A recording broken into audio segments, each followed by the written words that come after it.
June 14, 2011, 9:15 in the morning. An Elkton 911 dispatcher answers another call. The voice on the line is male, a little hoarse, with a distinct Southern accent. He introduces himself as Michael Sloan, living one house over from the Haven family. He speaks calmly, but there is tension in his voice. He explains that for several days straight, a strange sound has been coming from the neighboring house, a steady hum, as if a pump or some kind of equipment is running. And now there's an unpleasant smell. The man describes it as chemical, with a hint of something bitter. The neighbor clarifies that he hasn't seen the homeowners for a long time. The lights in the windows don't turn on, no one comes out, the car is gone. He says that at first he thought they had gone away. But when the smell grew stronger and the hum didn't stop even at night, he decided to call the police. At the end of the conversation, he adds, "It doesn't look like they just left. Something's not right over there." The duty officer logs the call and dispatches the nearest patrol car to the address. According to protocol, it's a welfare check, a standard procedure. As a rule, such calls end simply. Someone went on a trip, the power was cut, a door was forgotten. But 20 minutes later, when the officers arrived at the house, it became clear. This was not one of those cases. The Haven house was located in a residential area away from the town center. A typical single-story home with light stucco siding and a small front garden. A classic picture for suburban Elkton. Only this time, it was too quiet. No sounds, not a single movement. Even the birds seemed to avoid the yard. The mailbox had a layer of dust on it, and inside was a stack of letters and newspapers, some already damp from the morning dew. The officers walk around the property. The door is locked. The windows are closed. One of them has a crack in the glass. There is dust on the windowsill, but in one spot it is smudged, as if someone had touched it with their hand very recently. A trail leads from the entrance to the gate, not distinct but noticeable. Trampled grass and a narrow track from a wheel, possibly a cart or a suitcase. It all added up to a strange, unsettling picture. The police knock on the door several times, identifying themselves. Silence. One of them bends down to look through the keyhole. It's dark inside. The neighbor, watching from a distance, gestures that the smell is coming from there. The senior officer then contacts the dispatcher and receives permission for a forced entry under the justification of a possible threat to the lives of the residents. The first strike of the crowbar. The door responds with a dull thud, but doesn't open. The second, the same result. The lock is intact, which means something is propping it up. After the third strike, the hinges creak, a narrow gap appears, and a thick, sweetish smell hits the officers in the face. The air is heavy, as if it has absorbed moisture and chemicals. They then decide to break it down completely. The wood splinters, the door opens about half a meter, and it becomes clear. A massive wardrobe has been pushed against it from the other side. Squeezing inside with difficulty, the police find themselves in the entryway. It is dark and dusty. The beam of a flashlight pulls narrow passages between furniture from the gloom. Books, boxes, and folders are neatly arranged on the floor. On the wall are traces of notes, numbers, formulas, words written in pencil and marker. In one of the rooms, there is a desk with a pile of papers and an old laptop. It all looks not like a mess, but like a carefully organized system. The refrigerator is empty. A cup with dried coffee sits on the table. Next to it, an ashtray with cigarette butts. In the bathroom, dry towels, soap, a toothbrush. There are no signs of life, but no signs of haste either. Everything seems frozen. It feels as though the residents simply stood up and walked out, without closing time behind them. The same hum the neighbor spoke of is coming from the basement, steady, monotonous, unchanging. When an officer leans toward the hatch, he feels a light draft, meaning some kind of fan or motor is running inside. The wooden cover is painted, but there is a fresh scratch in one corner. The officers call for forensics and the on-duty detective. The house is sealed. According to documents, it belongs to James and Mary Haven, a local family with no criminal records, not recently noticed in anything suspicious. No deaths, no conflicts, no police reports. Absolutely ordinary people. When the specialists arrive, the first thing they will do is remove the basement cover. It is there, under the house, that the first discovery will be made, from which the investigation will begin. And that hum, which had been the background noise all day, will cease to be just noise. It will turn out to be the key to understanding what was really happening inside. After forcing entry into the house, the investigation immediately establishes who lived there: the Haven family. Ordinary, unremarkable people, about whom details are not even immediately found in the archival records. The head of the family was Arthur, 45 years old, an engineer by education. He worked for a small private company that designed ventilation systems. His wife was Eleanor, a librarian at the local school. Quiet, neat, a person no one had ever seen in a conflict. Their daughter was Sarah, a high school student. According to neighbors, she was calm, withdrawn, with no friends in the yard, and spent most of her time at home. The family had lived on this street for more than 10 years. They bought the house on credit, furnished it themselves, and did renovations gradually. No scandals, not a single police call, no complaints from neighbors.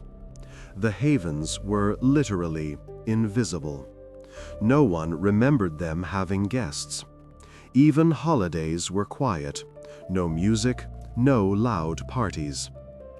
When investigators begin to question the neighbors, the same theme runs through their testimonies. They were polite but distant. You could say hello to them, but a conversation never started. They seemed like a normal family, just very withdrawn. One of the street's longtime residents even says that he sometimes forgot they existed.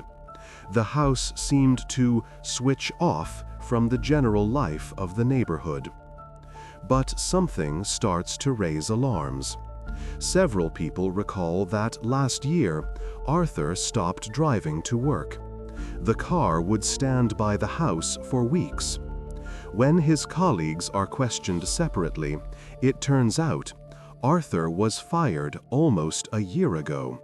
The official reason was staff reduction. But his former boss adds that Haven had discipline problems. He was often out of touch, disappeared without explanation, and when he did come in, he looked tired and irritable. After his dismissal, according to the neighbors, the family almost stopped leaving the house. Eleanor would sometimes go to the store or the post office, but in recent months, that too had ceased. Sarah stopped appearing at school under the pretext of illness and later transferred to homeschooling. From that moment on, their house seemed to vanish from the daily life of the street. Investigators try to reconstruct the timeline. The mailman says he last saw Eleanor at the gate about 3 weeks ago. She was picking up a package, in a hurry, and barely spoke. A neighbor saw her a day later, standing at the kitchen window. Then she drew the curtains. After that, there was not a single confirmation that anyone was in the house. The police map out the family's movements over the last few months. All bills were paid. The internet worked steadily. On their bank cards, the last transactions were the purchase of household chemicals and a large batch of canned food at the local supermarket. The date was almost a month ago. Since then, all activity ceased completely. This makes the picture even stranger. The people didn't just disappear. Everything suggests they were preparing for isolation, stockpiling supplies, cutting off contacts, securing the house. The neighbors insist: no quarrels, no scandals, no threats. Only a growing reclusiveness, which now seems not just a character trait, but a conscious withdrawal from the world. 3 weeks with no signs of life. For the police, this is no longer a welfare check, but an official investigation.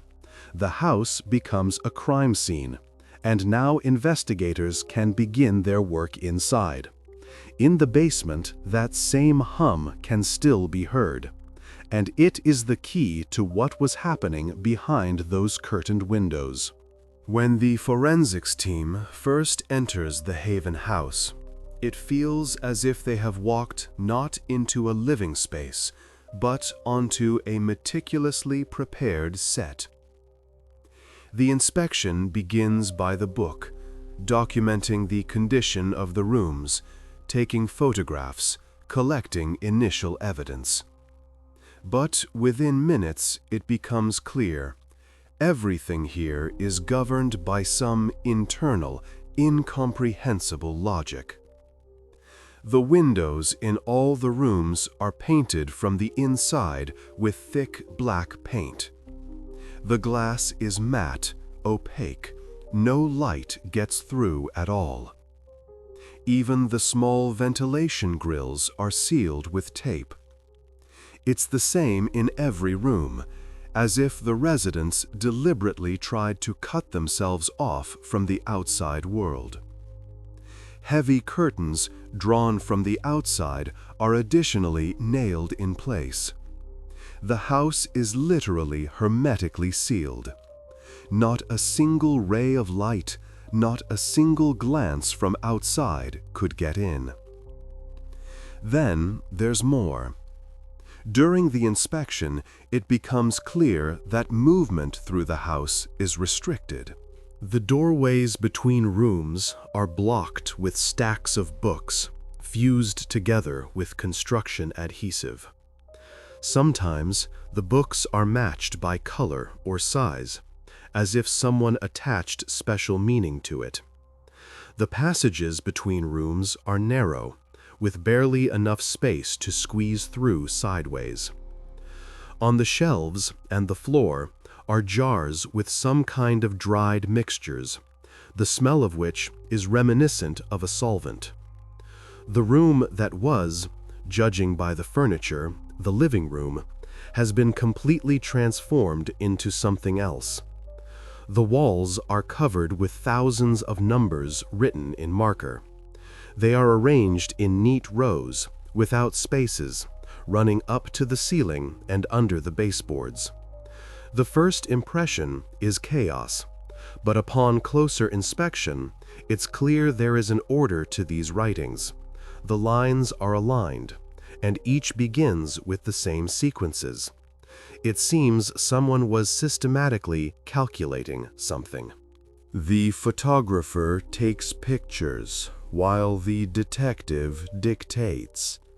On the north wall, a sequence of numbers, presumably handwritten, repeats in the range from 1 to 20,000. It sounds dry, but even he, writing the report, cannot hide his confusion. None of them had ever seen anything like it. In the bedroom, there are the same numbers, but on top of them are taped printouts with formulas, diagrams, and fragments of texts from books on physics and philosophy. On one of the pages, the word structure is highlighted in large letters. In the corner is an old radio receiver, plugged into an outlet but without antenna. The frequency emits only a steady hum, which matches the one coming from the basement. When the team descends, it becomes clear. This is where the sound was coming from. The basement is small, with bare concrete walls. In the middle stands a wooden table with a television and an old VCR on it. Everything is connected. Everything is working. On the floor nearby is a cardboard box. Inside, dozens of video cassettes are neatly arranged, each labeled with a black marker. Session 01, Session 02, and so on, up to the 43rd. The detective stops at the box, takes off his glove, and touches the dust on the lid. There is none. This means the cassettes were handled recently. It feels as though all of this is not just a collection of things, but part of a carefully organized process that was abruptly interrupted. At this moment, it becomes clear. The Haven family didn't just disappear. They left behind a system, an entire mechanism that operated according to its own incomprehensible laws. And now, every detail of this house, a number, a book, a wire, becomes a piece of evidence. The investigators document the findings and take the box of video cassettes.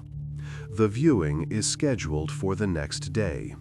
It is these recordings that should explain what had been happening in the house for the last few months. But in reality, they will only complicate things even further.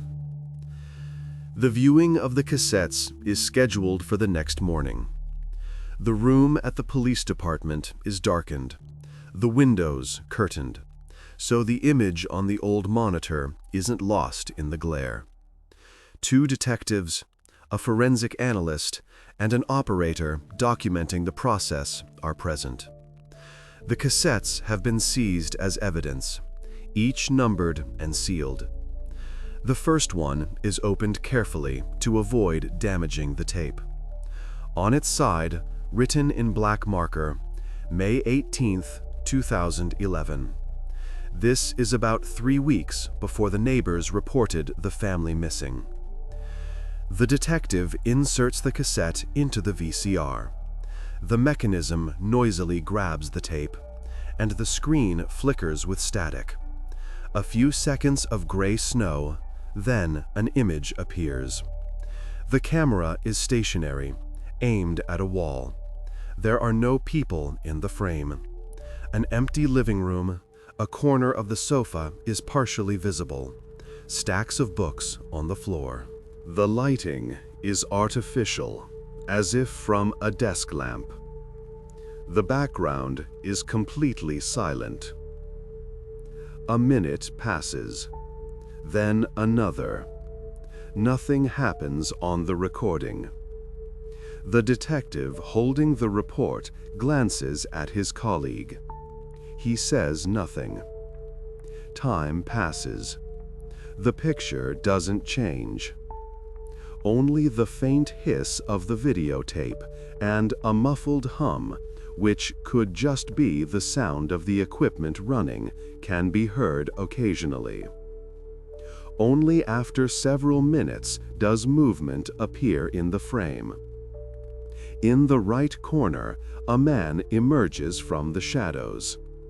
He is wearing casual clothes, a gray t-shirt, dark pants. He walks closer but doesn't turn his face to the camera. It's Arthur Haven. His posture is tense, his movements cautious, as if he is trying not to make any noise. In his hands, he holds a black marker.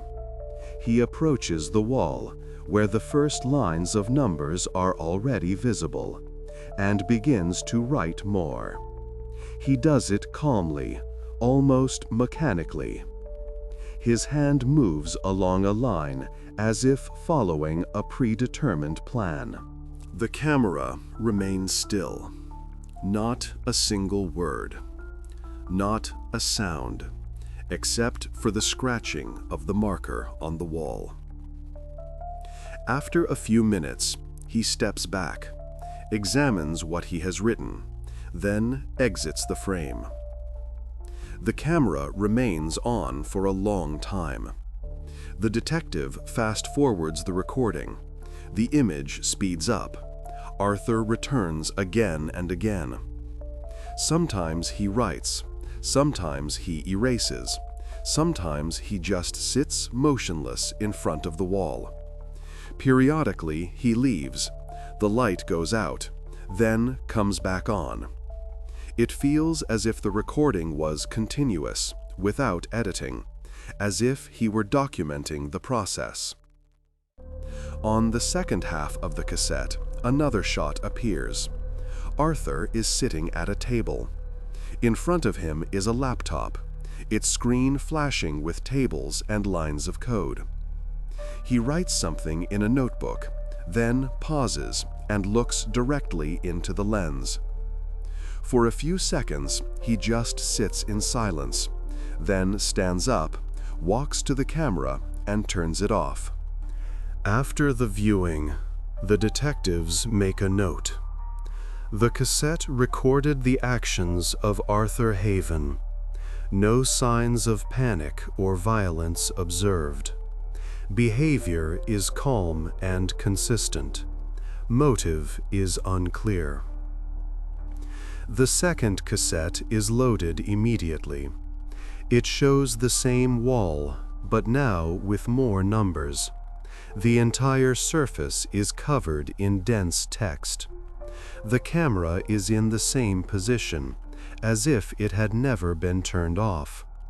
On the table now are several jars, a lamp, stacks of paper. Everything indicates that Arthur continued these recordings for a long time, turning the room into something of a laboratory. Each new cassette is a continuation of the same scene. No other family members are on the video. Not Eleanor, not Sarah. Only Arthur and the wall, which is gradually being filled with numbers. There are many cassettes, but by the end of watching the first series, the detectives notice one thing. In all the recordings, the same hum can be heard. Low, steady, never stopping for a second. Its source is unknown. And it is this sound that will later become a key element of the investigation, when forensic analysts discover that it was not only recorded on video, but also registered by instruments during the inspection of the basement. Now the case is officially reclassified into the category of anomalous circumstances of disappearance, and the Haven house, once in a quiet suburb, becomes an object of heightened interest for the investigation and for experts who have yet to understand what these numbers meant. When the experts move on to the second set of 10 cassettes, The investigation already understands that they are dealing with more than just home video recordings. This is a chronicle, systematic, methodical, and cold. Each cassette is a continuation of the previous one, as if Arthur were keeping a documentary record. In the first ones, he is alone, but starting with the fourth recording, things change. Eleanor and Sarah enter the frame. They appear in the living room, which now hardly resembles a living space. The light is dim. All objects are arranged with precision, as if from a blueprint. The table, the lamp, the books, everything is in its place. Eleanor writes something in a thick notebook, occasionally looking up at Arthur, waiting for a nod. Sarah carefully wipes dust from the wall, then takes a marker and adds more numbers, continuing the sequence he started. At one point, Arthur comes closer, adjusts an angle, and says quietly, "Not here, lower." None of them show any irritation or fatigue. They move at a measured pace, as if they have long been living in this mode. The atmosphere is the same on all the cassettes. Silence, only the rustle of paper and the sound of the marker on the wall. Sometimes, off camera, a light switch clicks or water drips. No television, no radio, no conversations. The investigators begin to notice a pattern. Eleanor's and Sarah's actions always begin after short commands from Arthur. He doesn't raise his voice, doesn't demand, simply says, "The book here, right here, erase the row," and they comply immediately. His tone is even, without intonation, almost mechanical. When specialists conduct an audio analysis, they note that the amplitude of his speech is the same from beginning to end. This is not natural for a human. But there are no signs of editing or sound overlay. Everything was recorded in real time. Visually, Arthur appears the same, devoid of emotional reactions. His face is calm, his gaze focused, but lifeless. He never smiles, never looks directly at the camera, always avoiding eye contact. Only once, on the 13th cassette, does he raise his eyes for a second, as if he noticed something behind the lens. Then he returns to the wall, as if nothing happened. There is not a single sign of normal family dynamics in this footage. Eleanor doesn't speak to him, nor does Sarah. They communicate through objects, passing a sheet of paper, a pen, books to each other. Sometimes strange items appear in the background.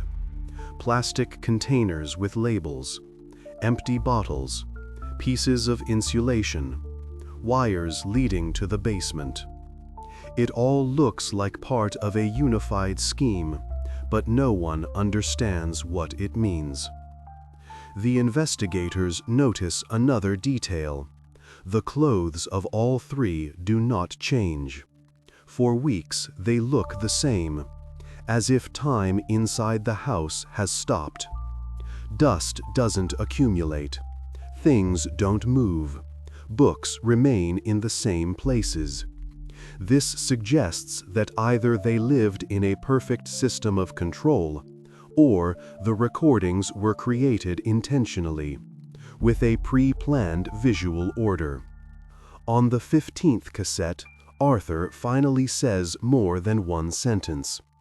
He sits directly in front of the camera, his back straight, his hands folded on his knees. He is silent for a few seconds, then calmly says, "The protocol must be observed. Measurements are the key." His voice is clear, without a tremor. The phrase is short, but its tone is like an instruction. After this, he slowly stands up, turns off the lamp, and leaves. The camera continues to film the empty room until the tape runs out. This scene becomes a turning point for the investigation. It shows that what was happening in the house was not spontaneous. Arthur was creating some kind of system, a ritual, an experiment, or a disciplinary model. His behavior does not resemble psychosis. It is too consistent, too deliberate. He acts like a person carrying out a task that is perfectly clear to him, but to no one else. Psychologists brought into the investigation make a preliminary conclusion. Arthur exhibits an obsessive need to structure his surrounding space, which could be a manifestation of paranoia or a complex form of obsessive-compulsive disorder. But at the same time, there is a logic in his actions that the other family members also follow. They do not look frightened. They do not resist, which means they either shared his idea or believed him completely. The investigation begins to view Arthur not just as a person of interest, but as the key link through which to understand what happened to the Havens. All materials related to his recordings are sent for expert evaluation. The task is to decipher the sequences of numbers written on the walls and to correlate them with his words about protocol and measurements. This decision becomes a new stage in the investigation. Now, the Haven house ceases to be just a place of disappearance. It transforms into a mathematical diagram, created by a man who may have believed he could capture the very pattern of time itself. When the investigation first encounters the numerical writings on the walls, it seems to be merely a manifestation of a mental disorder. However, the longer experts study the house, the more obvious it becomes that there is a logic behind this system. Each number is written neatly, with uniform spacing, without errors. The structure is repetitive, as if the entire house has been turned into a giant table, where each room is a separate fragment of some formula. During the inventory of the findings, one of the forensic scientists notices that books are placed next to each wall. Not random ones. They are of a uniform format, neatly numbered, but of different genres. There are traces of glue on the covers, as if the books were not just lying there, but were intentionally integrated into the structure of the house. On the spines are numbers similar to those written on the walls. This moment becomes the starting point for a new hypothesis. The forensic scientist proposes a theory. Perhaps the writings on the walls are a system of references, coordinates that point not to a geographical location, but to a text. The number of the book, the page, the line, the word. Theoretically, if these codes were deciphered, the message left by Arthur could be reconstructed. The detective who had been reviewing the video recordings decides to test the hypothesis on the spot. He chooses the first sequence of numbers, 7 digits, written in a straight line at the top of the wall. For the experiment, he takes the top book from the nearest stack. It is an old edition on the history of architecture. The pages have yellowed, and they are numbered by hand, as if Arthur himself had duplicated them in pencil. The detective slowly flips through, checking the numbers. When he opens the correct page and looks down at the indicated line, he finds a single word, neatly underlined in pencil. There are no other marks nearby, above or below, just this line, drawn clearly with pressure. They try again. They take another sequence of numbers and another book. The result is the same. The indicated line contains one underlined word. This is repeated several times. With each new example, it becomes more obvious. The system works. Arthur had created a complete cipher.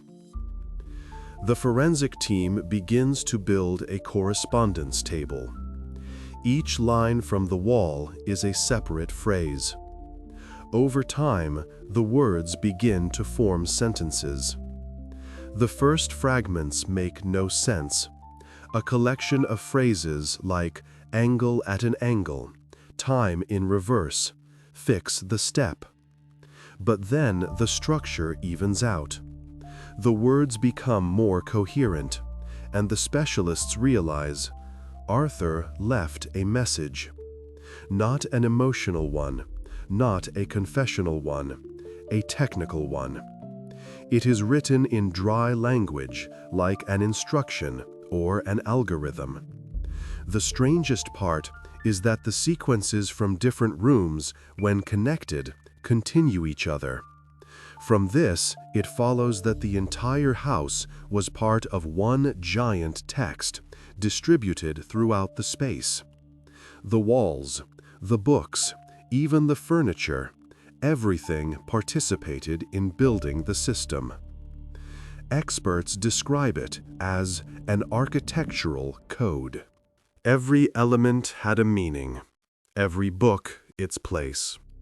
Perhaps Arthur was trying to translate an idea into physical form, to turn text into a three-dimensional structure. During the decryption process, another detail emerges. On some pages, there are additional symbols, vertical lines, circled letters, signs that resemble mathematical ones. The forensic scientists hypothesize that this is not just about text, but a formula, where the values of words correspond to numbers, and the numbers themselves to the positions of objects. That is, the cipher is connected not only to language, but also to space. By the time the specialists have assembled the first dozen phrases, it is clear.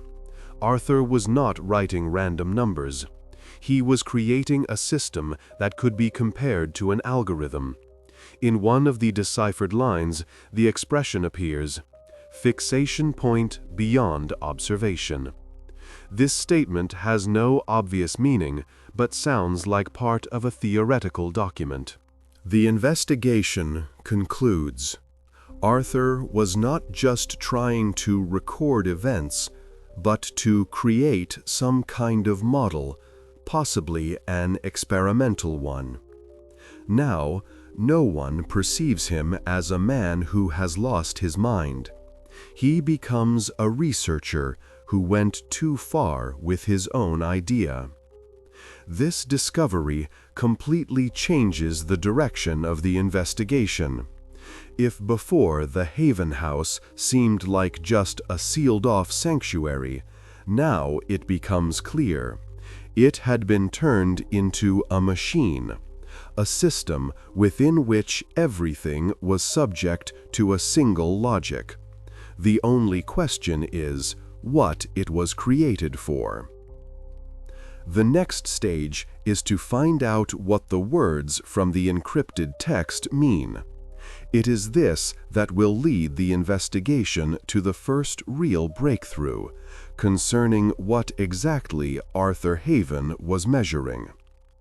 When experts turn to the recordings made about 6 months before the family's disappearance, the house visually looks almost the same. The same structure, the same furniture, the same order. But now, these tapes show what forensic scientists would later call the gradual decay of daily life. It is evident in literally everything. In the early recordings, one can still see attempts to maintain order, made beds, stacked books, neatly arranged objects. But starting from those dated April 2010, everything changes. The lights burn around the clock. It is visible in the footage that the lamps are not turned off day or night.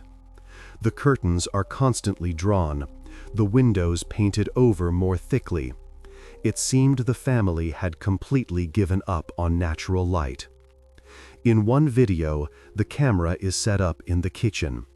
On the table is an open can of food, a spoon next to it, and all of it remains untouched for several hours of recording. No conversations, no sounds. Only the quiet hum of a lamp and occasional footsteps somewhere off camera. From time to time, Arthur enters the frame, pale, unshaven, with sunken cheeks. He moves slowly, with mechanical precision, like a person living within a predetermined rhythm. Later, footage appears showing Eleanor. She is sitting on the floor, sorting through books and whispering something, but there is no sound. Sarah is sleeping right at the table without getting undressed. Investigators note that over time, the faces of all three become increasingly emaciated. They eat rarely, only from cans, and according to the footage, food is not cooked, just heated and left on the table. Water, apparently, is used only from bottles. The psychologists who studied the recordings conclude the family had transitioned into a state close to sensory deprivation. They lived without external stimuli, without the change of day and night, without sounds from the outside. This explains their behavior: monotonous, slowed down, almost emotionless. In the later tapes, a new motif appears, the sound Arthur talks about. In several fragments, he approaches the camera and says, "Can you hear it too? The signal is getting stronger. We can't go out." On the next tape, he is already talking about interference and noise, which, according to him, are coming from the street. He claims that through the electrical grids, radio, and television, someone is trying to disrupt their frequency. Meanwhile, Eleanor and Sarah behave calmly, as if they hear nothing. In one of the recordings, Eleanor says directly, "I don't hear anything, but if you say so, it must be true." This moment becomes key to understanding the dynamics within the family. They completely submit to Arthur, even when his perception no longer aligns with reality. He becomes the sole source of truth for them, and any of his beliefs are instantly accepted as fact. On the 16th tape, dated August 2000, an episode is recorded that would later be called the moment of isolation. The camera is in the hallway. Arthur enters the frame with a large bag, taking out items: an old television, a radio receiver, telephone handsets, even a microwave. He piles all of this in the center of the room. In his hands is a hammer. A few seconds of silence, then he begins to smash the electronics one by one. The blows are heavy, dull, On the screen, you can see sparks flying from the shattered television casing. When it's all over, Arthur turns to the camera and says, "No more external interference." His voice is calm, without emotion. He is simply stating a fact, as if he has completed a routine task. After this, he picks up a shard from the screen and carefully places it in the box where he used to keep the cassettes. It is clear that this moment is not destruction for him, but part of a process. Psychiatrists who consulted on the investigation would later suggest that during this period, Arthur developed a persistent form of auditory hallucination combined with persecutory delusions. He perceived electrical devices as a source of threat. For him, the house was no longer a sanctuary, but a laboratory where any outside interference had to be eliminated. Eleanor and Sarah fully accepted his logic. They did not argue, did not try to stop him. On the contrary, they helped carry out the debris, cleared away the remaining wires. On one of the tapes, Sarah is seen collecting shards of glass and putting them into a bucket. Everything happens calmly, without screams or panic.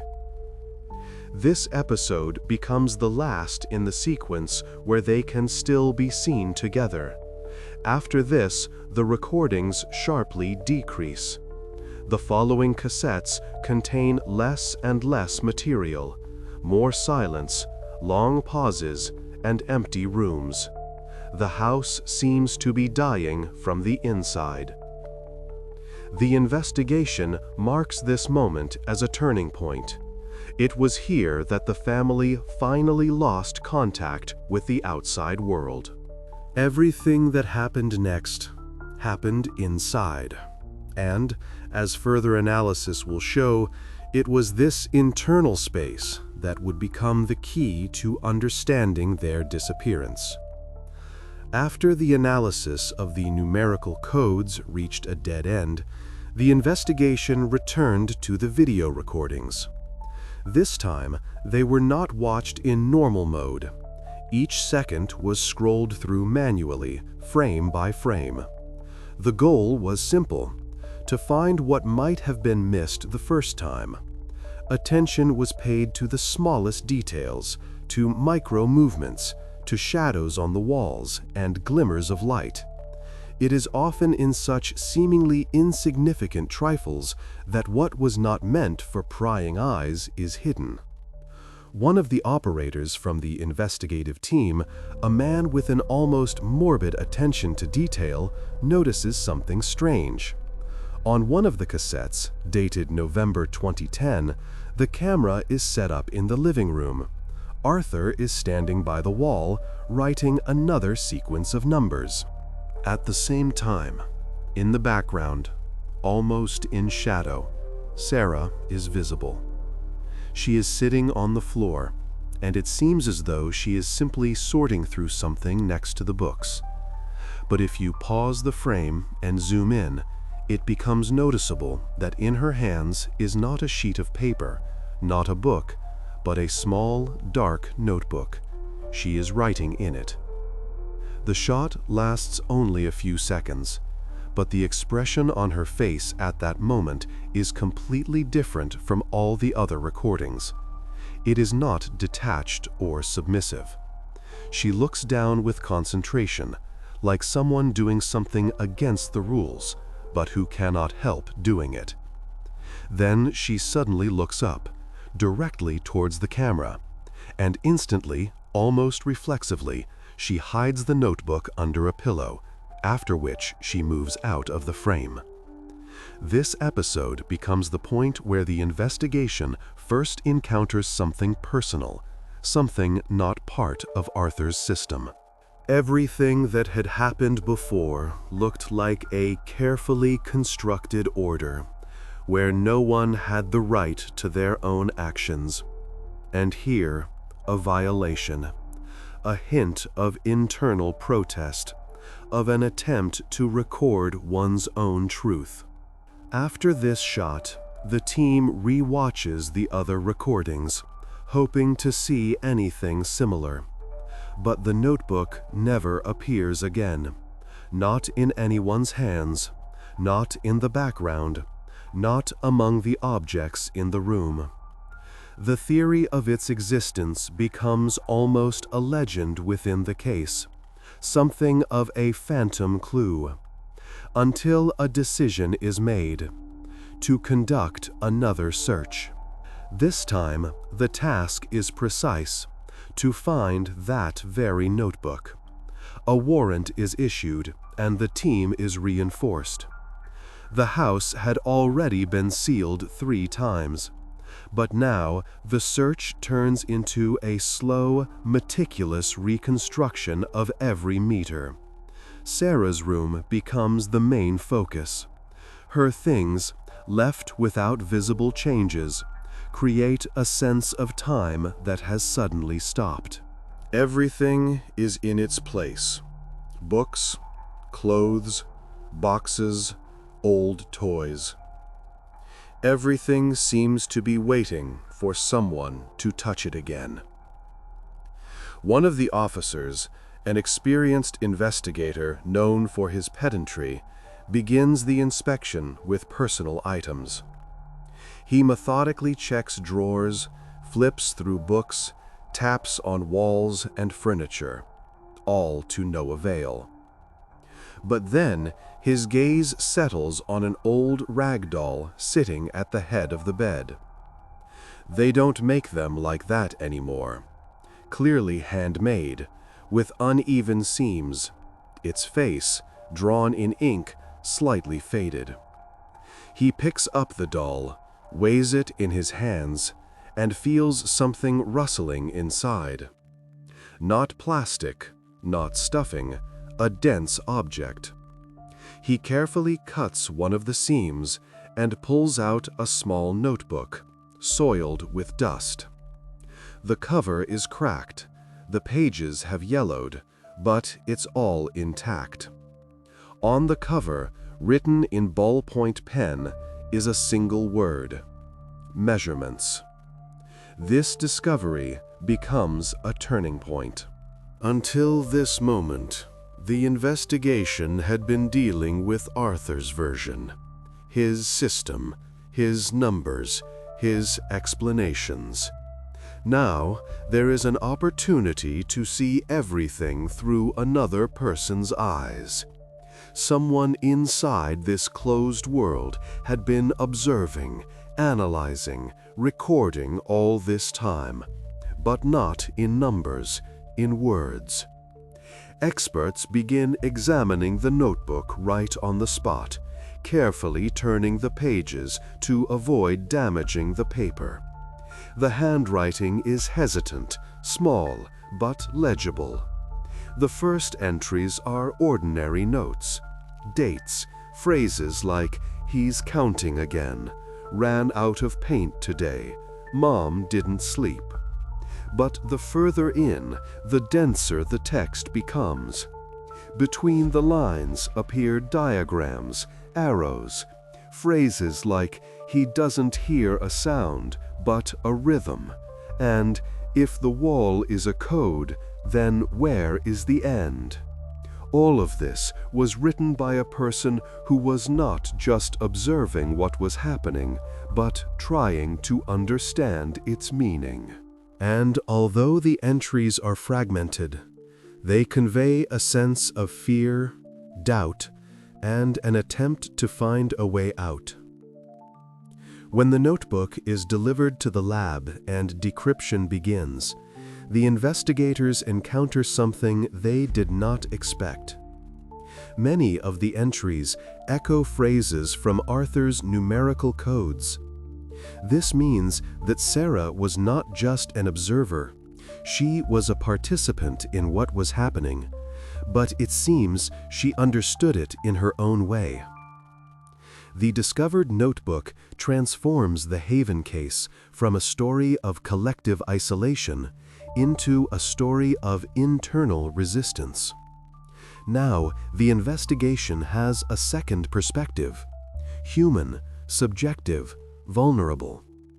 One that could shed light on what happened in the final days before the family's disappearance.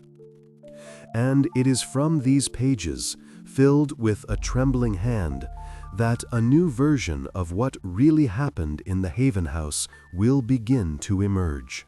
When Sarah's notebook is delivered to the laboratory, it is initially viewed as a possible source of text, a cipher connected to Arthur's system. But it quickly becomes clear that this is not a collection of notes or mathematical records. Almost all the pages are filled not with words, but with drawings. Small, restrained, but executed with an obsessive repetitiousness. On every page, the same scene appears. A house, always drawn the same way. A square, a roof, a few windows. Next to it, 3 figures, obviously the family. Sometimes the figures stand at a window, sometimes they sit inside, but the composition remains unchanged. Outside the window is a large, elongated shadow. It never has a face, but it is always turned towards the house. In some drawings, the shadow stands right at the door. In others, it seems to glide along the wall. There are no captions, no explanations. Only the repetition of the same image, as if the author was trying to remember or document something that could not be described in words. Experts note that the drawings were made on different days. Some are neat, rendered with smooth lines. Others are hurried, with ragged strokes. But most importantly, on the later pages, this figure begins to grow. First, it occupies the edge of the page, then the middle, and by the final pages, it almost completely obscures the house. For the investigation, this becomes a crucial detail. For the first time, an image appears that can be linked to what Arthur called external interference, or the signal. Perhaps what he described as something audible, Sarah perceived as something visible. Thus, a personal fear transforms into a collective idea. The notebook is sent for analysis by psychologists and forensic experts specializing in the visual manifestations of psychological states.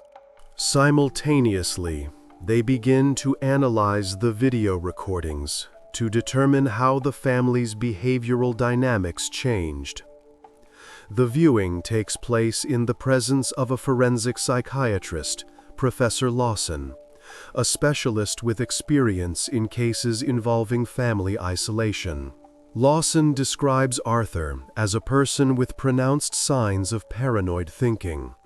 His speech on the tapes is monotonous, with almost no change in intonation.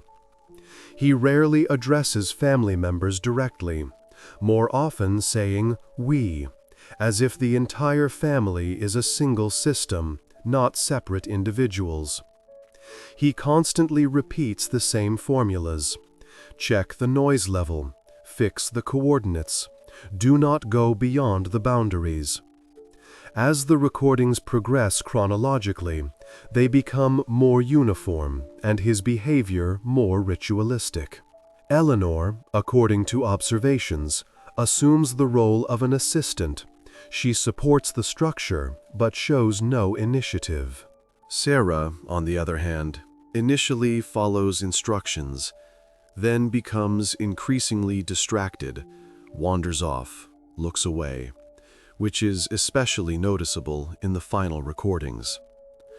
The psychologist notes, in closed groups with a rigid hierarchy, it is common for the figure of an observer to emerge, a person who participates externally but has already detached internally. After studying all the recordings, Lawson formulates a preliminary conclusion. His wording sounds dry, but in the context of the case, it becomes almost a sentence. The clinical manifestations are consistent with an induced delusional disorder, shared by all family members. The primary source is Arthur Haven. This means that one person's mental state became the basis for a shared perception of reality. His beliefs, fears, and interpretations of events were so strong that they gradually supplanted the other's own sensations. They ceased to distinguish the boundary between the external world and Arthur's internal representation of it. Psychologists call this a state of a closed psychic field. In it, there is only one center, the source of meaning. All other participants in this world become its reflections. And if, for Arthur, the external signal was a threat, then for the family, the very idea of stepping outside already meant violating the established rules. When the experts return to the notebook, they begin to view it not as a collection of children's drawings, but as evidence of an internal process. A psycholinguist finds several short inscriptions, barely visible, between the drawings. There are phrases like, "He's counting again," "Mom says everything will be quiet if we listen," and "The sound is stronger at night." These notes add a sense of anxiety to the drawings, an anticipation of something inevitable. But the main discovery is on the last page. The handwriting is the same. The lines are uneven but legible. One sentence, written larger than the rest. "Dad says we have to leave before it gets in." This is not just a phrase, it is a direct time marker. All of Arthur's logic, his fear of the external signal, reaches its limit here. He was not just isolating himself, he was waiting for the moment when something was supposed to get in. And the family was preparing to leave, without specifying where. For the investigation, this inscription becomes a symbol of the Haven family's final act. After this, there are no more cassettes in the records. No traces, no explanations, no plans. Everything just stops. This short phrase transforms the entire investigation from a story of madness into a story of a decision, deliberate, thought out, perhaps even prepared. And it is from this moment that the investigation ceases to view their disappearance as a consequence of illness. Now it is about something much more conscious. After the analysis of the notebook and the psychologist's conclusion, the investigation briefly hits a dead end. Everything points to the fact that the Haven family's story is the result of a gradual mental breakdown in which the boundaries between reality and obsessive ideas completely blurred. But one of the investigators, Senior Inspector Randall, pays attention to a detail that others considered insignificant. Arthur didn't just talk about a signal, he called it constant. And in the recordings, this is repeated dozens of times. A constant background, unceasing day or night. To verify this point, acoustic engineers from a neighboring county are invited to the Haven address. Their task is to conduct a spectral analysis of the sound environment in the house. This is not part of the standard procedure, but by this point, the investigators had encountered enough oddities not to rule out any possibility. The measurements begin early in the morning. All equipment is turned off. Windows are closed to minimize street noise. After a few minutes, the instruments detect a stable vibration. It is imperceptible to the ear, but a clear line appears on the oscilloscope screen, a low-frequency noise around 19 Hz. This frequency is below the range of human perception. Such sounds may not be heard, but they can be felt by the body, through vibration, pressure in the ears, slight dizziness. The engineers take repeat measurements in different parts of the house. The closer to the basement, the stronger the signal. One of the experts, an acoustician with experience working at industrial sites, notes that such frequencies can sometimes cause anxiety, insomnia, and a sense of presence in people, especially with prolonged exposure. This aligns with the symptoms Arthur mentioned in his recordings. The results are passed on to the investigators, and now an official check for the source of the signal is ordered. For this, they use directional microphones, devices that can pinpoint the direction from which a sound is coming. The measurements are taken at night, when the level of city noise is at its minimum. The starting point is the backyard of the house. Gradually, the instruments lead the specialists along a line heading toward an industrial zone, about a kilometer from the residential neighborhood.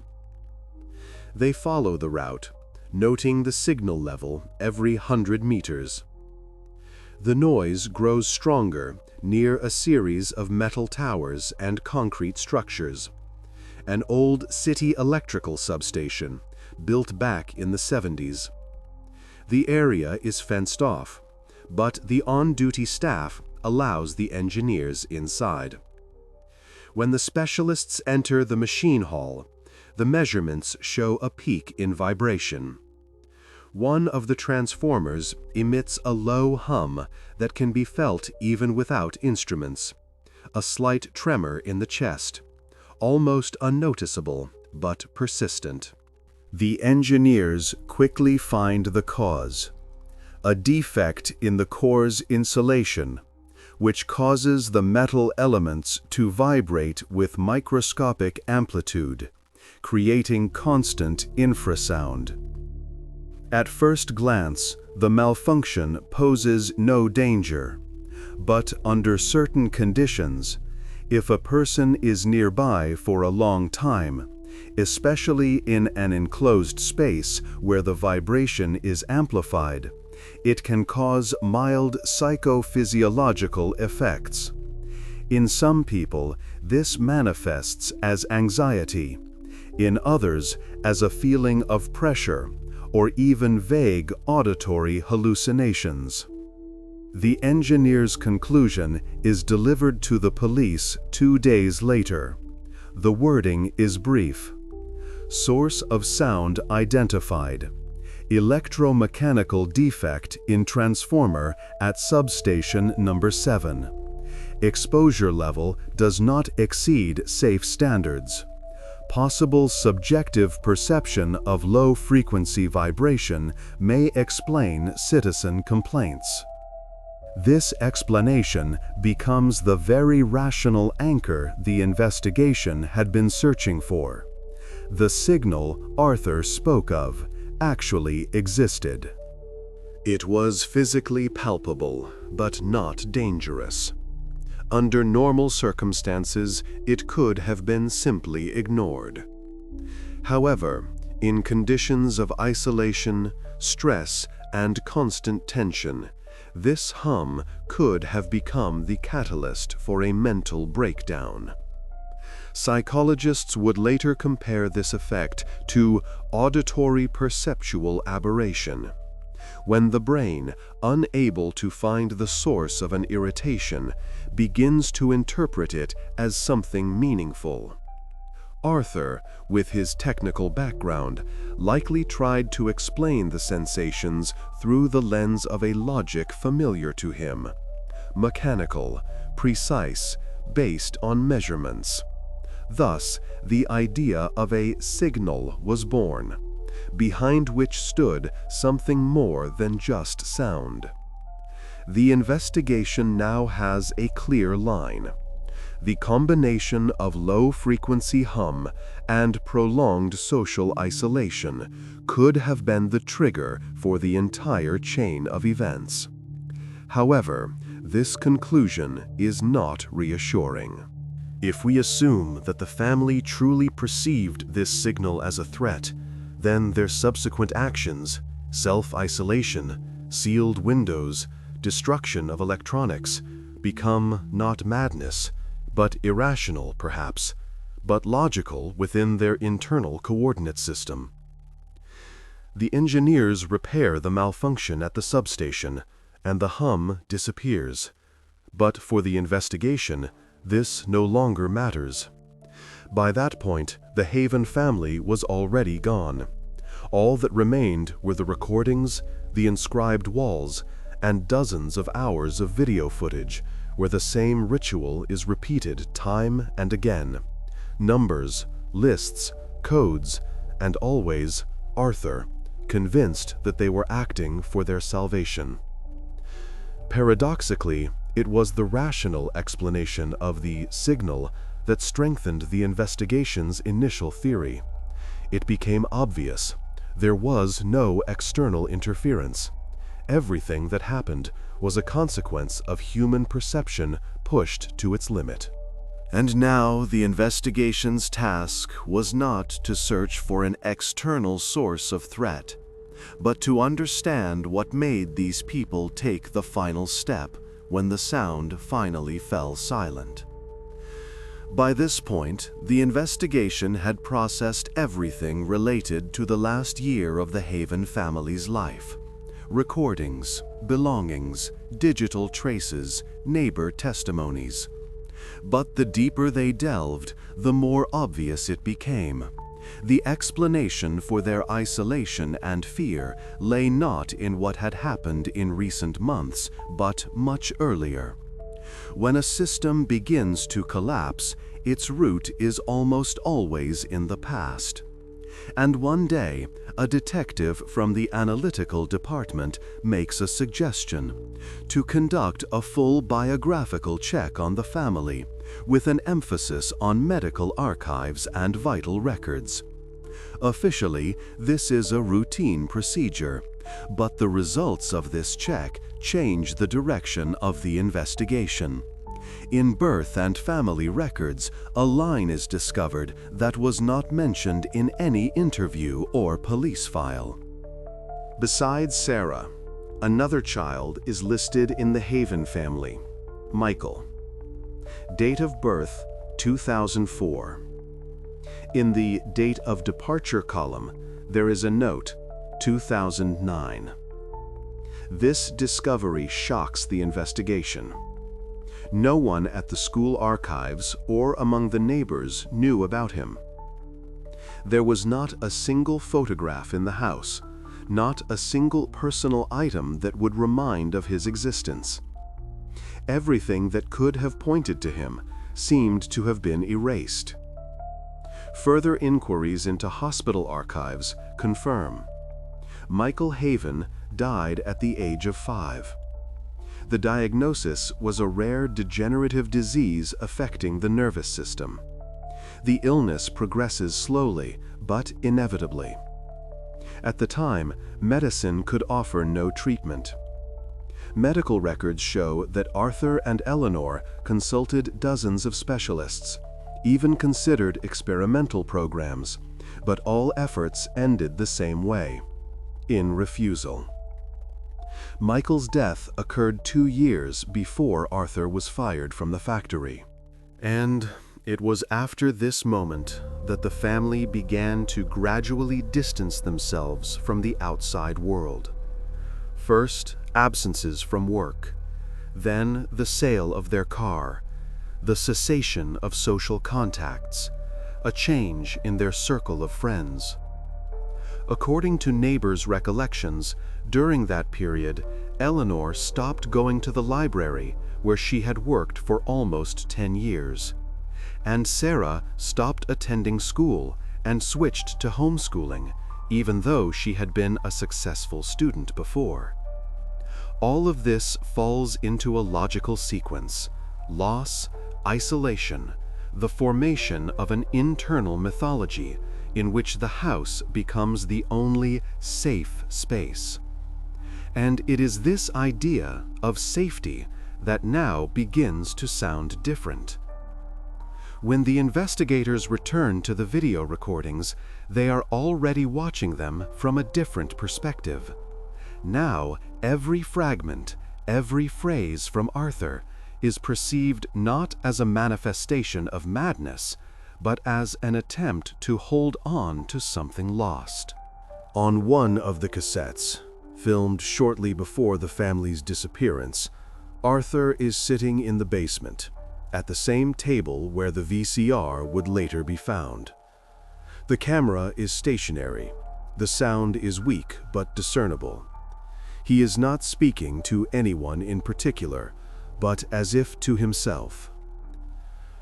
"We are ready. Everything is calculated. Everything is recorded. We did what was necessary. Where he is, there is no more noise." He pauses, leans back in his chair, and looks directly into the lens. "Michael, we are coming to you, to where it's safe." These words become the key. They connect everything: the son's illness, the loss, the self-isolation, the fear of the signal, and the ritualistic system built around numbers and records. For Arthur, the idea of leaving becomes a form of salvation, literally an attempt to reunite with the one he had lost. Psychologists who studied the case note that such instances are not unique. When a person loses a loved one, especially under prolonged emotional strain, the mind sometimes constructs its own logic of salvation. It is not an attempt to deny reality. It is a way to rewrite it so that it ceases to be unbearable. Eleanor, judging by the video recordings, accepts this idea completely. She does not argue, does not resist, but rather follows. For her, leaving becomes a promise of peace, of liberation from endless fear and pain. Sarah, on the other hand, tries to comprehend what is happening until the very end, as her notes attest. But even in them, there is no denial. Only the question, when will it end? When the investigation puts everything together, it becomes clear. The Haven House was not just a place of isolation. It was a meticulously constructed mechanism of memory. Every wall covered in numbers, every book, every cassette. It was a way to maintain a connection with the past, with Michael, with the moment when life still had structure. Arthur was not just a man who had lost control. He was an engineer, accustomed to measuring everything. When his familiar logic collapsed, he built a new one, closed, mathematical, where order could be restored through numbers and calculations.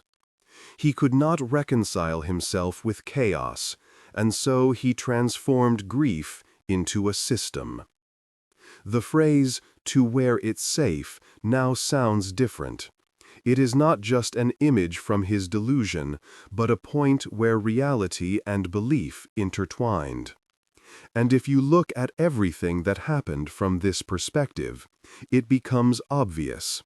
Their disappearance was not an escape, but the execution of an internal plan, in which every step was calculated in advance. From this moment on, the investigation no longer views the Havens as victims of circumstance. Now it is about a decision they had been moving towards for years, step by step. The next task is to understand what exactly they did to go to where it's safe. Only one cassette remained in the archive. It lay separate from the others, unlabeled, with only a date written in black marker, May 24, 2011. This date coincided with the last confirmed moment anyone saw the Haven family alive. After that, silence. No calls, no transactions, no signs of movement. The investigator holding the cassette understood that this was not just another recording. This was the finale, the last piece, the answer, if one even existed. The viewing was organized in a separate room under the supervision of forensics experts. The lights were dimmed, and on the table sat an old VCR connected to a monitor. When the cassette began to play, the tape hissed, the screen trembled slightly as if from tension, and an image gradually emerged from the gray noise. The camera was on a tripod in the basement, the same room where dozens of other recordings had been made. Bare walls, wires, a metal table, the floor covered with sheets of formulas and numbers. But now, everything looked different. The room was impeccably clean, with no scattered objects. Even the dust seemed to have been wiped away. In the center stood three people: Arthur, Eleanor, and Sarah. All were dressed in identical clothes: simple gray shirts, trousers, barefoot.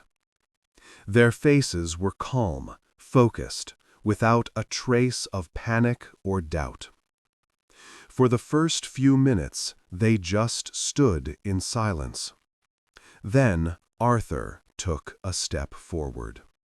He stood directly in front of the lens, looking into the camera as if it were not a device, but a living being.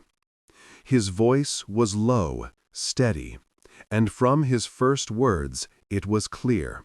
He was not speaking to anyone. He was documenting, as always.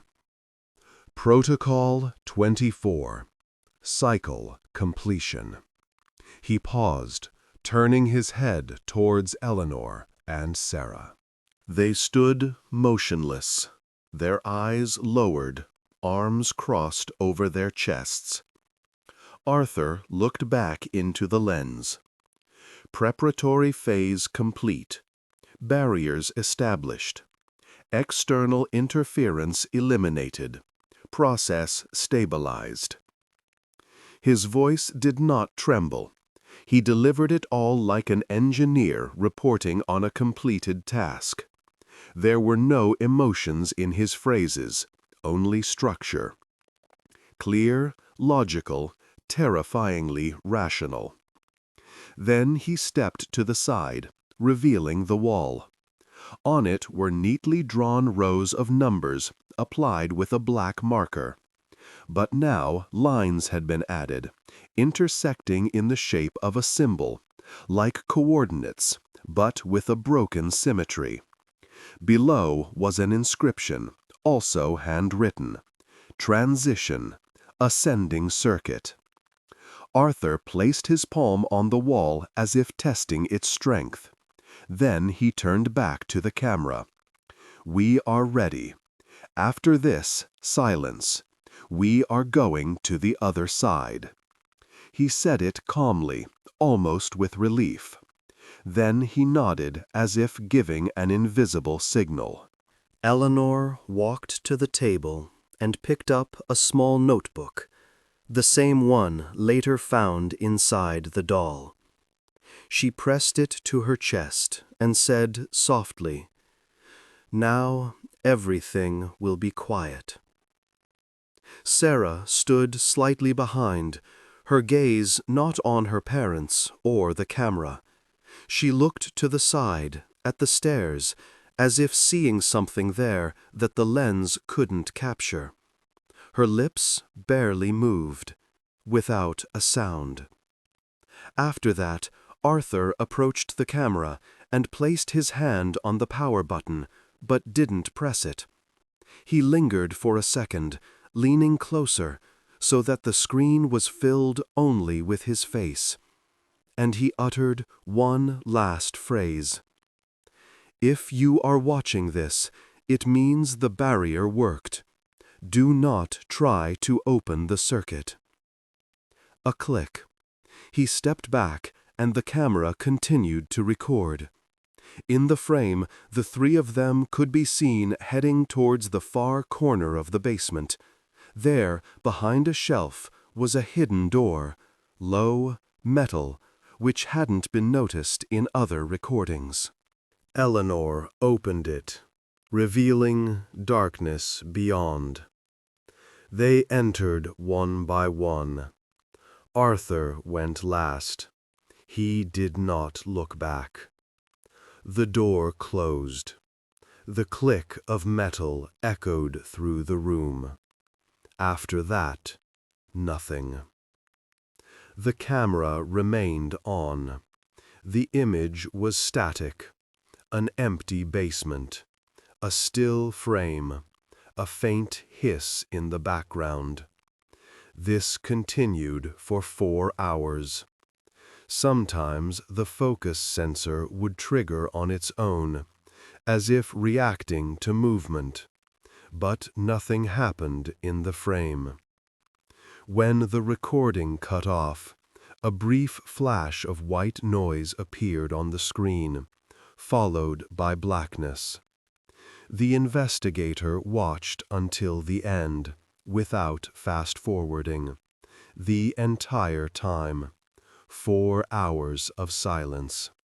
This was their interrogation, without words, without presence, but with absolute clarity. Every action, every small detail, spoke more than any confession could. After this cassette, there were no gaps left in the case. The family had not disappeared by accident. Everything they did was conscious, calculated, and brought to completion. Yet no one could ever explain what exactly Arthur meant by the other side. It was with this phrase that the investigation reached a new level, one where the line between logic and faith blurs completely. After viewing the last cassette, the Haven house ceased to be merely a crime scene. It became a labyrinth, built by a man who had tried to bend reality to his will. The investigators returned there once more, for the 3rd time.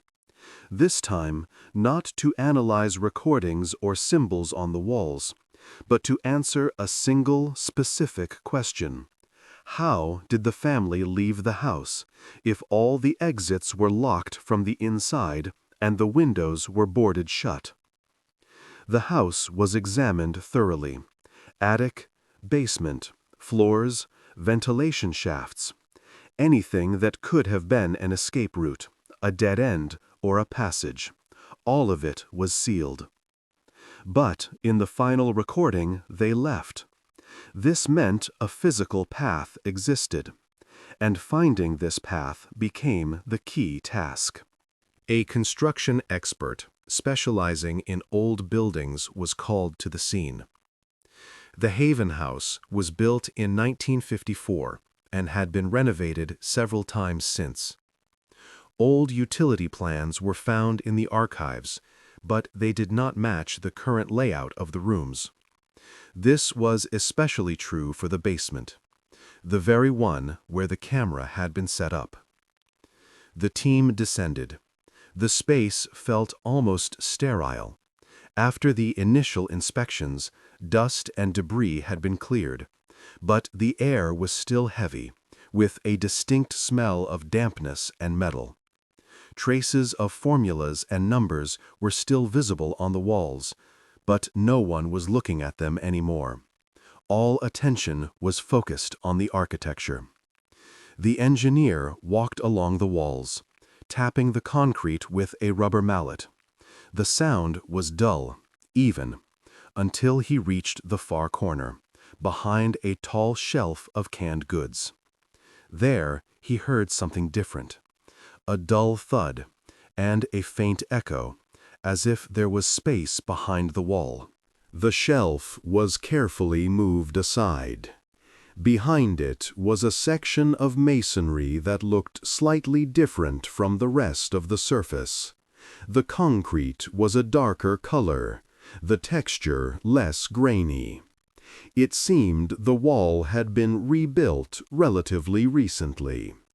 An investigator approached, touching it with his hand. The stone was cold but damp, as if air was passing through from the other side. The decision was made instantly. Break it open. Carefully at first, so as not to damage any potential evidence. They used a small rotary hammer. After a few minutes of work, the concrete began to crumble, revealing a layer of old brick underneath. 5 minutes later, the brick collapsed, and behind it, a void. One of the officers shone a flashlight into the opening. The beam slid across metal surfaces and disappeared into the distance. This was not just a niche or a cavity in the wall. It was a corridor. Narrow, but wide enough to walk through stooped over. The air from it was cold, with a faint smell of earth and rust. The lead investigator was the first to look inside. A layer of dust was visible on the floor, but closer to the center there were tracks. Faint, smudged by time, but discernible. Right on the thin film of dust were the imprints of bare feet, leading deeper in. The corridor sloped gently downwards, at about human height. The walls were concrete, with occasional traces of old fixtures. It seemed a utility line had once run through here. There was no such corridor in the old blueprints. Archivists would later confirm. Some houses in this area were built over pre-war utility lines, and the tunnels were later sealed and forgotten. The investigators moved forward, their flashlights illuminating the space. After 10 meters, the tunnel made a turn, and there was a metal door. Rusted, but secured not with a lock, but with a bolt from the inside. They opened it. Beyond the door was an exit to the outside. A narrow opening led directly into a ravine overgrown with moss and shrubs beyond the property line. When the investigator stepped outside, the sun was already setting. Before him was a forest stretching for nearly a kilometer. The house remained behind, hidden by a line of trees. This, by all indications, was where the Havens had gone. None of the neighbors could have seen them. The tunnel opened into a remote ravine, not visible from the road or from the air. On the ground, they found an old shoe print, nearly washed away by the rains, but the direction matched. A path, barely visible among the dry leaves, led further into the woods, there where the residential properties ended and the territory of an old, long decommissioned industrial site began. This tunnel became the piece of evidence that finally shattered the aura of mystery. There was no disappearance. The family had simply left, deliberately, methodically, with a pre-planned route.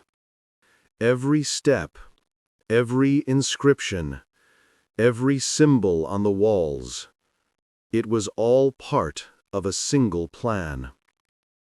When the engineer returned to the basement, he noticed another detail. The concrete around the opening had been coated with a fresh layer of sealant from the inside. Arthur had closed the passage behind him. Perhaps, for him, this was not just an escape route, but a final line drawn between the old world and the new space he called the other side. Now, only one thing remained for the investigation: to follow their trail. The tunnel had provided a direction, but not an answer. Beyond the house began a new territory, quiet, overgrown, but possibly holding the continuation of this story. Once the tunnel was found and the escape route confirmed, the investigation finally returned to the strangest detail of the case: the walls. In the Haven House, there was not a single clean surface. Every meter was covered in numbers. At first, it seemed like a meaningless collection of symbols. Then, it was discovered that behind each row stood a book. Each number pointed to a page, a line, a word. And if they were all pieced together, one could read what Arthur was trying to convey. This was not just an obsessive fixation.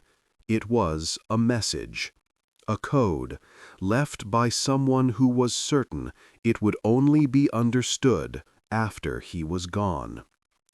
To decipher this language, linguists, cryptographers, and psycholinguistics specialists were brought in.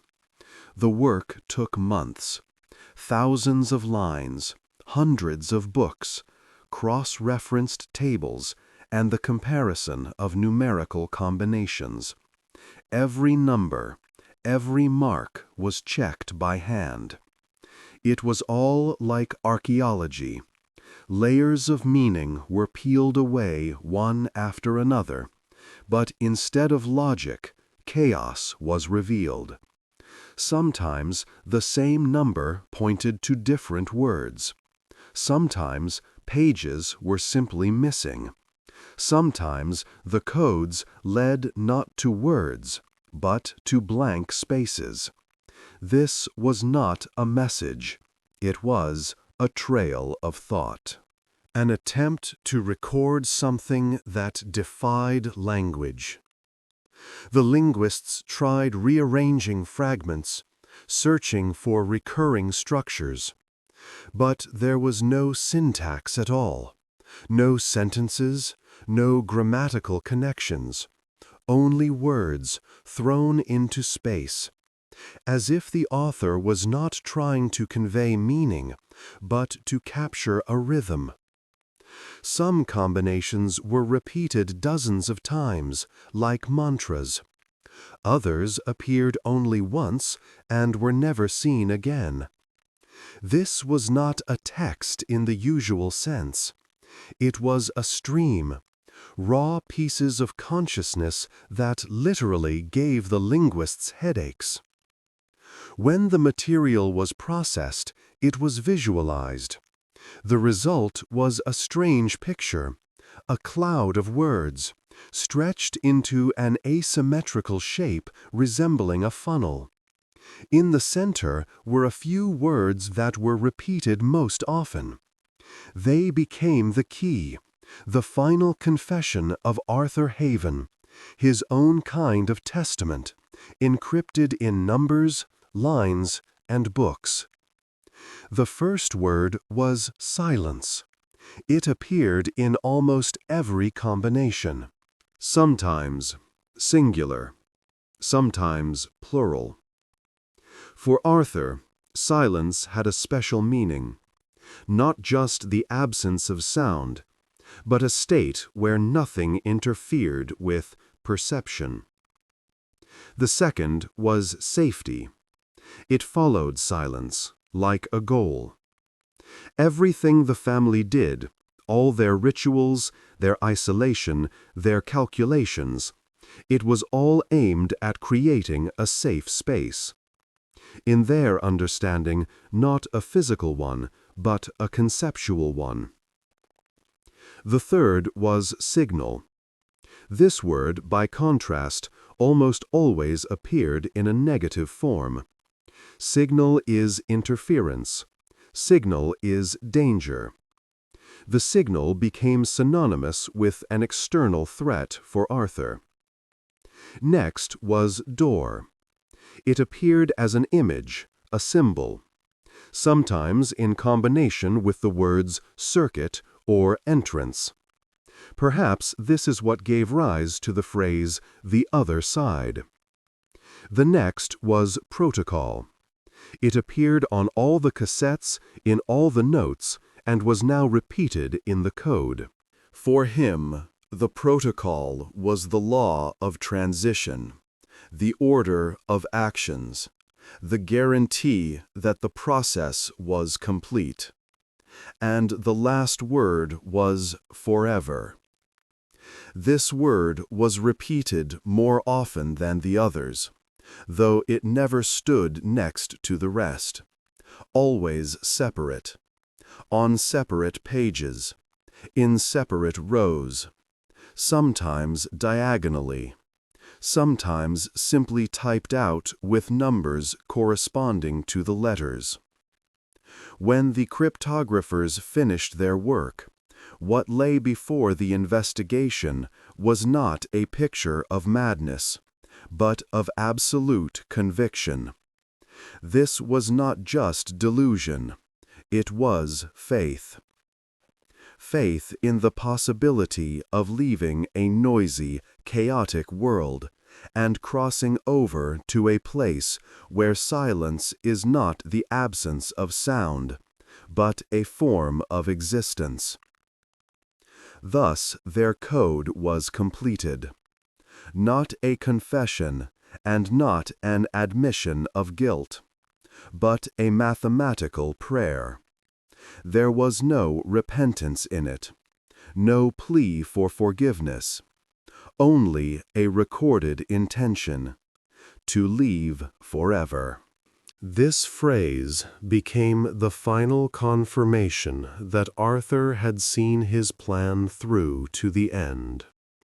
But one last step remained for the investigation: to understand where the tunnel of their departure ended and what exactly the other side meant. When the house and all its secrets finally ceased to be a mystery, one unresolved line remained for the investigation: their path after they left. The tunnel led to a ravine behind the house, but that's where it ended. Where they went next, where they were headed, what their final destination was, no one knew. Logic suggested that if they were truly preparing an escape, they must have had a route. And, judging by their preparations, it was planned in advance. The ravine where the tunnel exited was located in a low-lying area, overgrown with moss and young saplings. The path leading from the hatch was almost indistinguishable. The investigators proceeded with extreme caution. Every movement was documented, every footprint photographed. The damp soil did not preserve tracks well, but here and there faint indentations of feet were visible, as if someone had walked here barefoot, carefully, trying not to make a sound. The tracks were headed towards the forest. After a few meters, the ground became softer, as if someone had recently walked on it. The investigators marked the tracks with flags, creating a map. The decision was made quickly: to call in the canine unit. If a scent remained, a dog could determine the direction. A team with 2 trained dogs arrived on the scene. They were given items found in the house to sniff: a piece of clothing and an old notebook that, according to experts, belonged to Sarah. The dogs reacted instantly. One picked up the trail immediately. The second hesitated slightly, but then pulled confidently in the same direction. A column formed and began to move through the dense forest. Branches snapped underfoot. The air was thick, filled with the smell of dampness. From time to time, the dog would stop, sniff the ground, turn its head, and then move forward again. The trail was still holding. It wound between old fir trees, along a stream, and gradually led the group further away from the residential area. After about a kilometer, the trail began to shift. Now the path led uphill, towards an abandoned dirt road. The place had been deserted for about 20 years. It once served as an access road to an industrial facility, but now it was overgrown with grass and bushes. And it was here that the dog suddenly stopped. An investigator approached, shining a flashlight. On the damp ground was a clear tread mark. Not one, but several, intersecting at an angle. Judging by the shape, they were from mid-size passenger car tires. The depth of the impression suggested the car had been parked here for some time, possibly waiting. At the edge of the road, they found remnants of plastic covering, part of a headlight, a bit of glass. Their condition indicated that the parts had been lying there for no more than 10 years, perhaps even less. It all matched the timeline. The team checked databases. A few hours later, confirmation arrived. A gray sedan, model year 2005, was registered to Arthur. The car was listed as missing. It wasn't in any garage, impound lot, or insurance company database. Since the day the family disappeared, it had not been recorded anywhere. The investigators concluded the escape was planned in advance. The car had been moved from the garage at night, possibly several days before the disappearance. Someone could have driven it here to be used as a getaway vehicle. The search continued along the road. In some sections, tire tracks were visible, heading away onto an old country road leading to the highway. The soil was soft and the prints quickly faded, but the direction was clear. From here, they could have reached the main road, and then anywhere. The dog lost the trail for good at the shoulder, where the asphalt met the mud. For the investigation, this was the boundary between the documented and the unknown. Beyond this point, everything vanished. The scent, the prints, the route.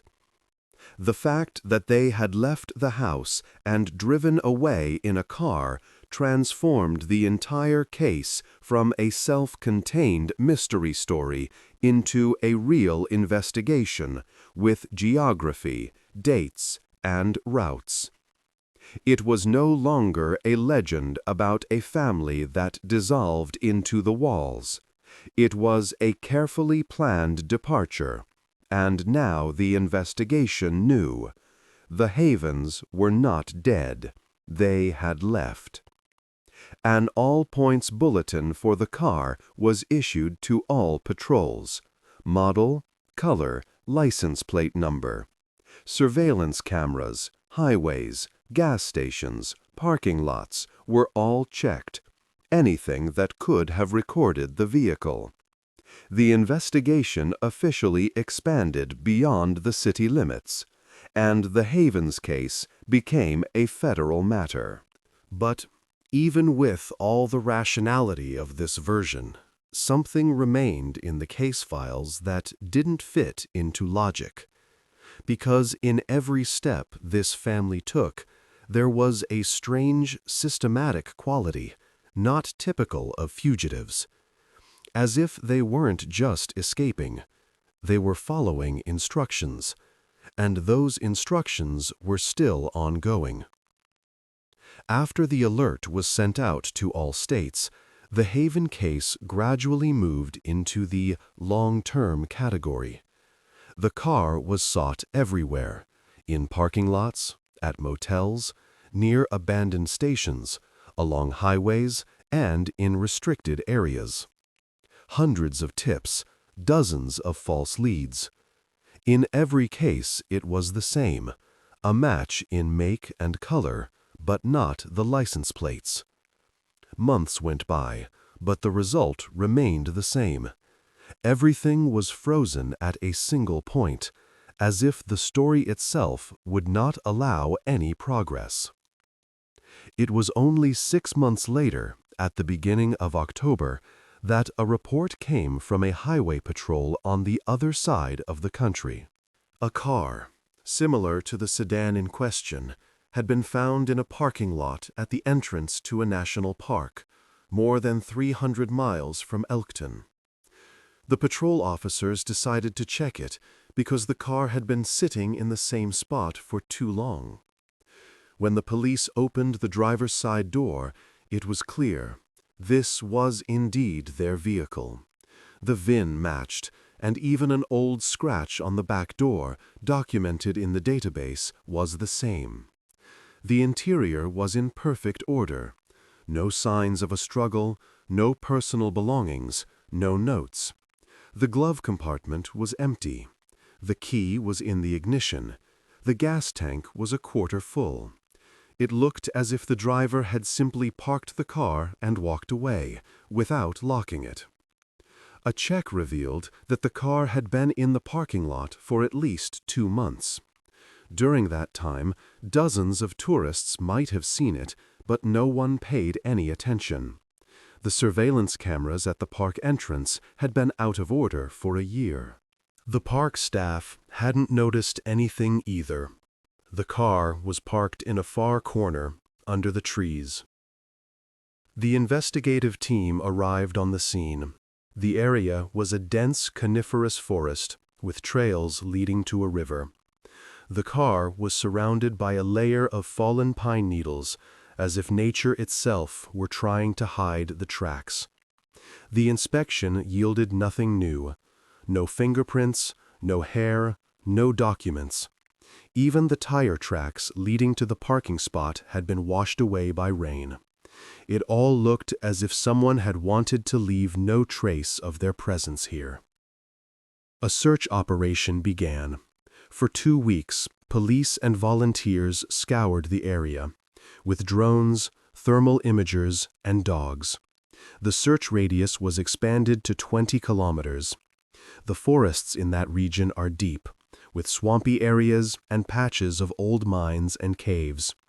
But it was all in vain. No clothing, no signs of a campsite, no belongings, absolutely nothing. The operation was called off when it became clear that continuing was pointless.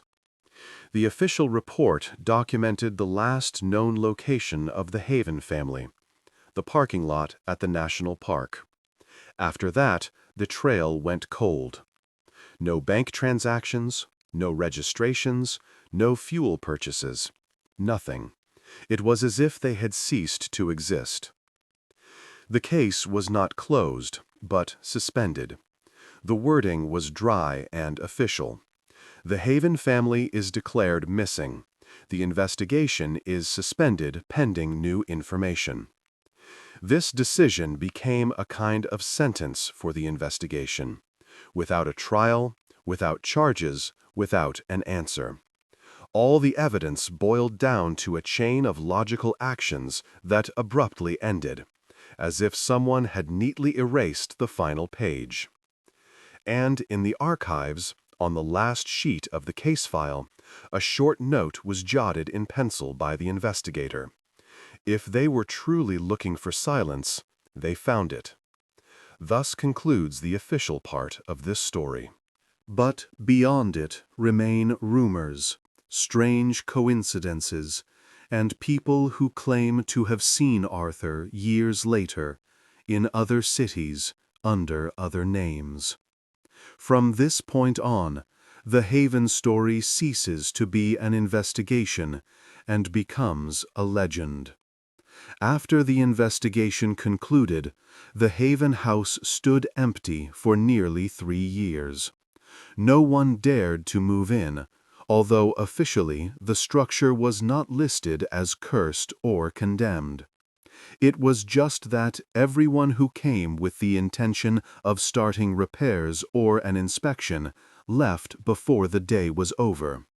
They said you could feel something wrong inside, a silence that was too dense, as if the air wouldn't let sound pass through. When Arthur's distant relatives got involved, the decision was made quickly. The house was declared unfit for habitation and slated for demolition. The workers began the disassembly in the spring, early in the morning, to finish before dark. According to the documents, it was all standard. 2 floors, a basement, a utility room, an old garage. But in reality, the house seemed to resist. Every nail, every board, it was as if they were held in place with an iron grip. Hammers broke, and tools made a strangely muffled sound, as if the space itself was deadening the noise. By the end of the week, the house was finally dismantled. Only the foundation and a piece of the concrete pad at the basement entrance remained. The machinery couldn't reach it. The workers later said that in the very center of the yard there was a faint smell of metal, although no wiring or pipes were found under that spot. A few months later, everything was leveled. Now it's an empty lot, flat, as if drawn with a ruler. No sign, no fence, just grass, which grows thicker there than in the neighboring lawns. But the fate of the evidence is far stranger. After the case was suspended, all the recordings found in the house were transferred to the county archive at the police department. Now, 21 videocassettes, Sarah's notebook, fragments of the encrypted pages, and samples of the walls with the numbers are stored there. Everything is packed in archival boxes with numbers and signatures. In the database, they are listed as Case 2011143, The Haven Family, Unsolved. Once a year, the archive staff conducts an inventory. The cassettes are rechecked to ensure the tape isn't deteriorating. One of the technicians said that every time he runs them on the testing equipment, there's a momentary, faint flicker in the image, as if the camera is filming not a room, but something shimmering in the air. Then the frame stabilizes, and the recording plays as usual. No technical malfunctions or external damage to the tapes have been recorded. Several years later, when part of the archive began to be digitized, copies of these cassettes never appeared in public databases. Officially, this was due to a lack of request from the investigation. Unofficially, it was because those who tried to digitize them complained that the equipment would freeze on the same frames. The engineers found no logical explanation. Sarah's notebook was also preserved. The ink has faded, but the pages are intact. On some, fingerprints are visible, as if someone had been leafing through it after it was confiscated. The archive records do not specify who. A local historian once filed a request to review the case, but was denied. The reason given was access restricted due to the investigation's undetermined status. This means that, technically, the case is still open. For the town, the Haven story has become something of a local myth. In the evenings, teenagers go to the very lot where the house once stood and tell each other legends. Some say they've heard a hum there. Others claim to have seen a faint light underground. The local old-timers wave it off, saying it's just another urban legend. But even they try to avoid that spot, especially at night. Over the years, this story has ceased to be just a case file in a police archive. It has become a reminder that the line between madness and faith in one's own truth can be thinner than it seems. After all, the Havens didn't just disappear. They left deliberately, step by step, following some internal plan. And until someone knows how their journey ended, the town continues to keep its silence. The official version remains the same, a collective psychosis brought on by stress and isolation. The unofficial one, the one whispered around campfires, tells a different story.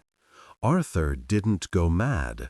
He simply heard what others couldn't. And if you believe this version, then perhaps, somewhere far from civilization, beyond maps and roads, the Haven family is still living by their protocol, in the silence that, for them, became home.